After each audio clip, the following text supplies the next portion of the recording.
Age Old, Old Age, written by Colonel P.K.G. Mishra. Family separation is part and parcel of army life.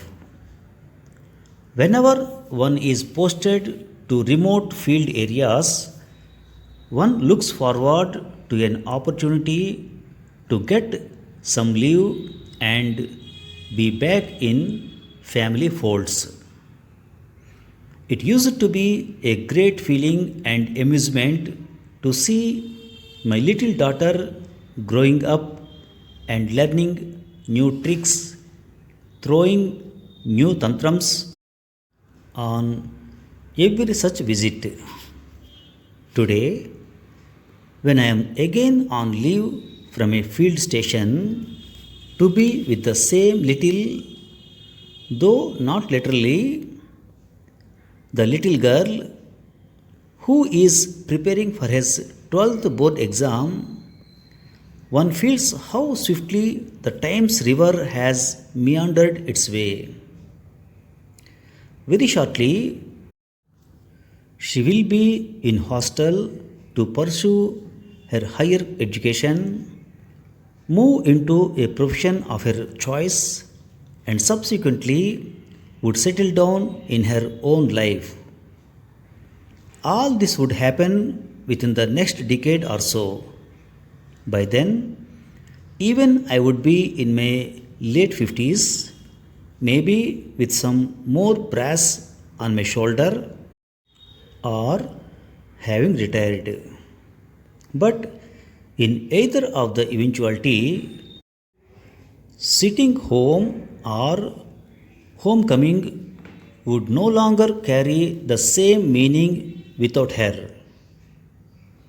I think every parent has to enter the twilight zone of their life with such mixed feelings. Being the father of a single girl child, one is fully aware of the fait accompli of being alone during old age, and hence one is mentally prepared for the same. Isn't it ironic that we have to prepare or plan our post retirement security meticulously so that we do not end up amidst miseries?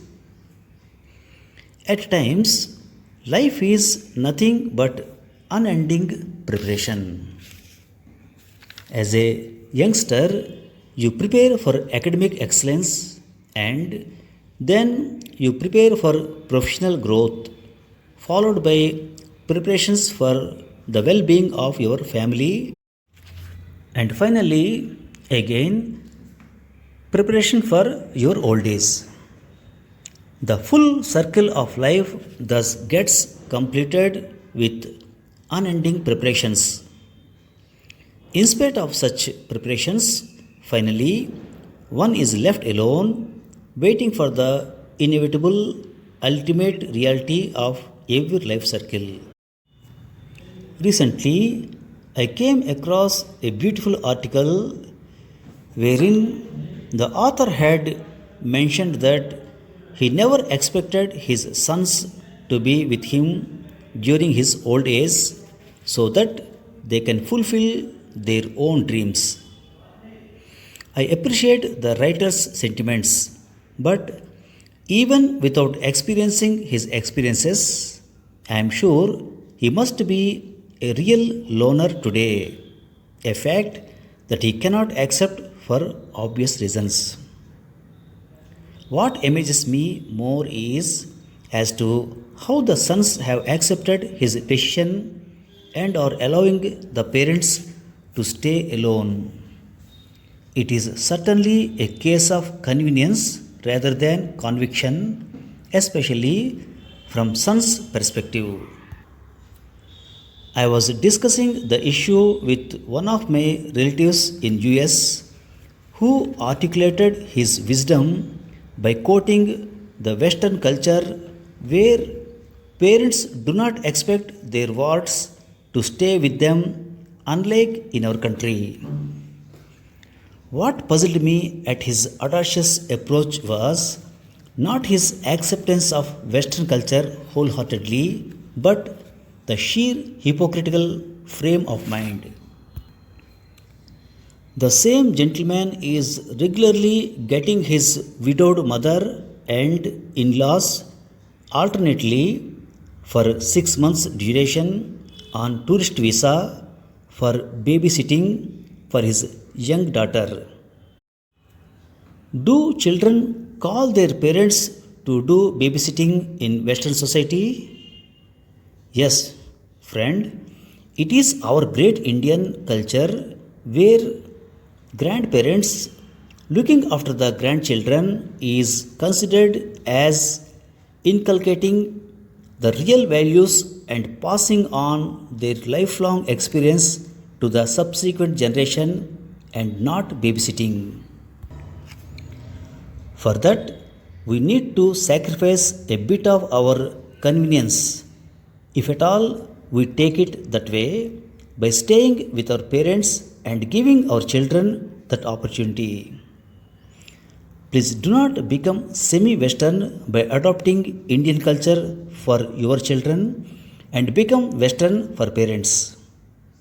After all, we will remain Indians from within and hence will continue to be attached to our parents with a much stronger emotional bond than the Western society. Then, why snap the physical bond when the parents need it the most due to their dwindling physical abilities? Please think about it. Thank you for listening. Now, some word power.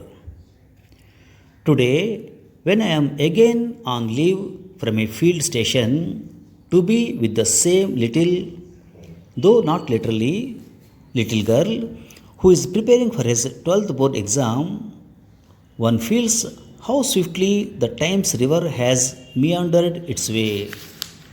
Meander, MEANDGR, meander means follow a winding course.